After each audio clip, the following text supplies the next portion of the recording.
Hi everyone, this is Tammy Colburn-Consejo. Today's topic is sleep hygiene. That is a strange term for saying how do we sleep? What kind of sleep habits do we actually have? So in the US, we are a chronically sleep deprived nation.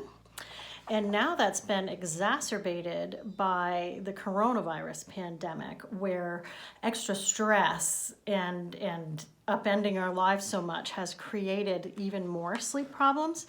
So this is a good time for us to just go over some of the things that can help with sleep. I'm going to look down at my notes here because I've got a long list, so pardon me for that.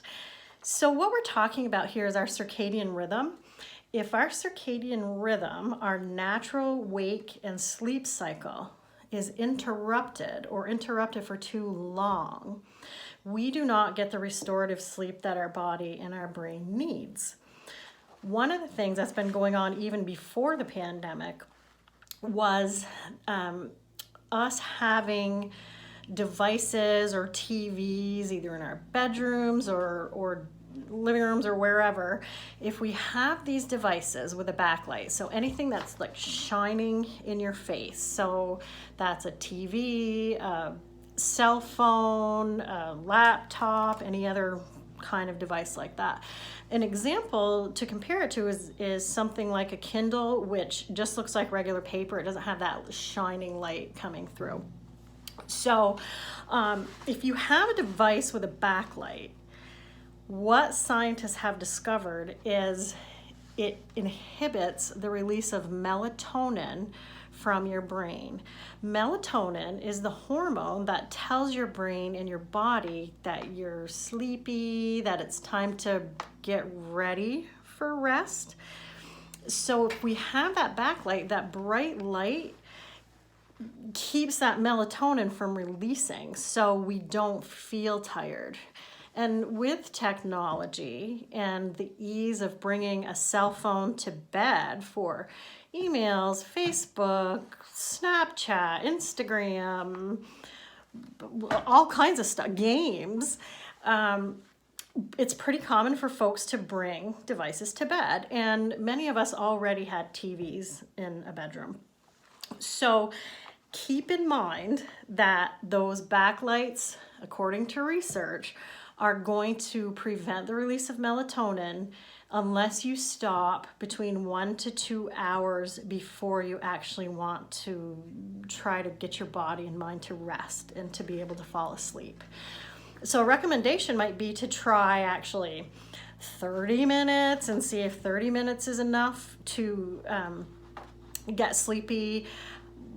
If that's not enough, try 45, then try an hour, and so on, just to work your way up and see what's an ideal time for me to get off those devices and to do something else that's quiet and not in such a bright light.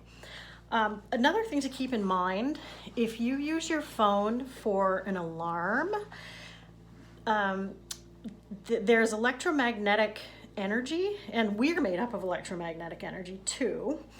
But from a device like a phone, it actually messes with our energy and rhythm and having it flow properly. So that can interfere with sleep as well.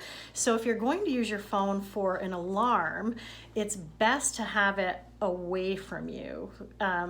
Also, to not have any portion of light showing from your phone, or if you still use an alarm clock that actually has a red light or a green light, or usually those are the typical colors, you want to make sure that those flashing lights or bright lights are turned away from you.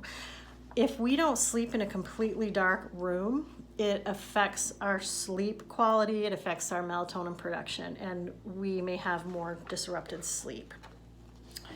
Let's see here. Another thing that works in the room that you're sleeping in, it's best to have a cool temperature. If you have it warm or hot, that also interrupts your sleep. Bedrooms should be for sleeping. Bedrooms these days are for all kinds of living. They've kind of replaced kitchens and living rooms sometimes. So your bedroom really should be for sleep. And if you are an adult, also for sex. So just keep in mind how you're using your room. Also, where you're sleeping should be the most organized room in your house, because any clutter or disorganization in our sleep space also interrupts our ability to rest well. Some of the things that you might try, either on a phone app or a CD, could be, let's see, there are apps that give calming sounds like an ocean or birds or a babbling brook, or they may have something called a guided meditation, so again, you could have that on a CD or on an app. What these can do is help you relax your body and help you relax your mind. Meditation on its own without any guiding is fabulous. Most of us aren't good at it because it takes a lot of practice. So it's easier to at least get started with something that's guided. You can find some of that actually on our YouTube channel, Vermont Counseling and Training Center, on one of our previous videos if you would like to check them out. Another thing to think about, if you are tossing and turning and tossing and turning and it's been a good 30, 45 minutes, an hour, it can be better to just get up, to sit in a dark room, maybe read something quietly in a dim light, or if you have some kind of a hobby like crocheting or something, to just distract yourself from thinking, oh my gosh, I'm still awake, I have to get up in a few hours, I'm never going to fall asleep. And the more you say that, the less the melatonin comes down and the more your other stress hormones kick in. So if you can distract yourself out of bed and then come back as you're feeling sleepy, that works sometimes. There are some other stress management strategies you can do, such as a body scan, some deep breathing activities, or tapping. There are demos of those in our other videos on our YouTube channel, so I invite you to check that out. Other things, no heavy meals at least a couple of hours before you want to sleep. Your digestive system doesn't have enough time to properly digest a large meal if you eat shortly before you go to bed. So that makes it harder to fall asleep and to stay asleep. Another thing to think about is no intense exercise where you're really getting that heart rate up and those endorphins. If you're doing that just a couple hours or less before bed, that keeps your body awake and on alert. So try to get your exercising in sooner than that. Another one that may seem like it's helpful, but it's actually not, is having alcohol before you go to sleep, especially right before you go to sleep, or especially more than one or two, depending on what you're used to having. Alcohol can make you sleepy and relaxed, and it may help you fall asleep, but it actually prevents successful completion of the sleep cycles where you get the restorative sleep, where you can feel really well rested.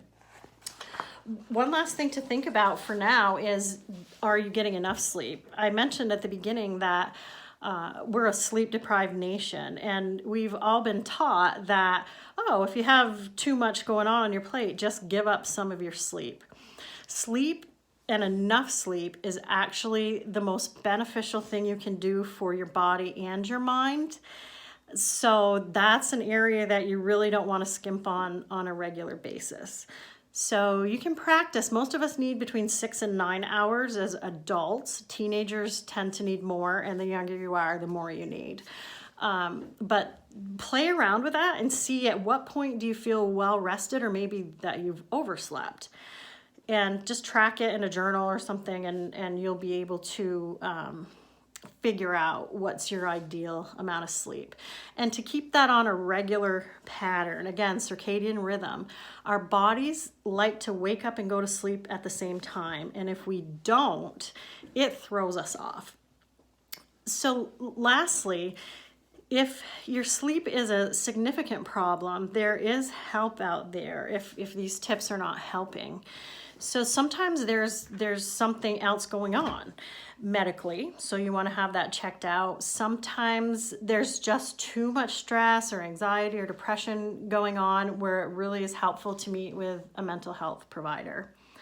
So there are options out there. We at Vermont Counseling and Training Center are definitely here to help. And again, we hope you find this video and our other videos helpful. If you would like to learn more about us, our website is www.vtcounselingcenter.com. So if this video is helpful, go ahead and like it, share it if you think others could benefit. And if you would like to be alerted to upcoming videos, just click on the red subscribe button. I'll see you soon.